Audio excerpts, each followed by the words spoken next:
Hello mothers, ఈ video specially మీకోసమే. Mothers అంటున్నాను, స్పెషల్లీ మీకోసం అంటున్నాను, ఏంటి అనుకుంటున్నారా? యాక్చువల్లీ ఇవాళ నేను డిస్కస్ చేయాలనుకున్న టాపిక్ న్యూట్రిషన్, చైల్డ్ న్యూట్రిషన్. నా వరకు వచ్చేసరికి చిన్న విషయంలో నాకున్న మెయిన్ ప్రాబ్లం అయితే అదే. ఫుడ్ తినడు, ఏమైనా బయట చాక్లెట్స్ అంటూ ప్రిఫర్ చేస్తాడు. మొన్నటి వరకు నాకు ఒక ఒపీనియన్ ఉండేది, చిన్ను మాత్రం ఇలా బిహేవ్ చేస్తున్నాడు, ఈ ప్రాబ్లం నుండి బయటపడడం ఎలా ఎలా అని. కానీ ఈరోజు మా రిలేటివ్లో చూశాను. సేమ్ చిన్ను ఏజ్తో ఒక అబ్బాయి, నెక్స్ట్ చిన్ను కంటే 3 years పెద్ద ఒక అమ్మాయి. వాళ్ళ మదర్ కూడా ఫేస్ చేస్తున్న కామన్ ఇష్యూ ఇది, న్యూట్రిషన్.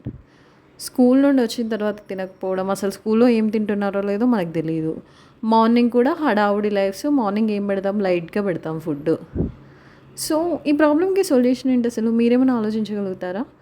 కొట్టడము, తిట్టడము అనేసి ఉంటే వాళ్ళు ఇంకా వీక్ అయిపోతున్నారు తప్పితే అసలు న్యూట్రిషన్ అనేది వాళ్ళకి కంప్లీట్గా అందట్లేదు. ఏం చేద్దాం? పిల్లలకి ఎలా తినిపించాలి, ఏం చేయాలి? మీకు తెలిసిన సజెషన్స్ నాకు చెప్పండి.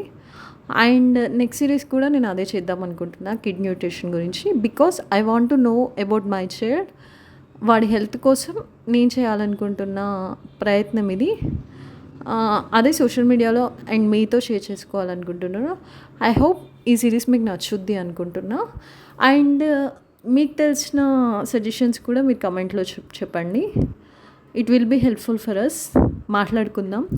పిల్లల హెల్త్ కోసం మన వంతు ప్రయత్నం మనం చేద్దాం. వాళ్ళు హ్యాపీగా హెల్తీగా ఉంటేనే కదండి మనం మనశ్శాంతిగా నిద్రపోగలిగేది.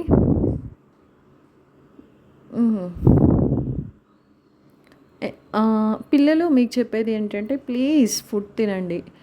లేదు అంటే ఎంత మంచి డ్రెసెస్ తీసుకున్నా, మేము ఎంత మంచిగా రెడీ చేసినా కూడా నీట్గా కనిపించరు. So this is the topic. Signing off for today.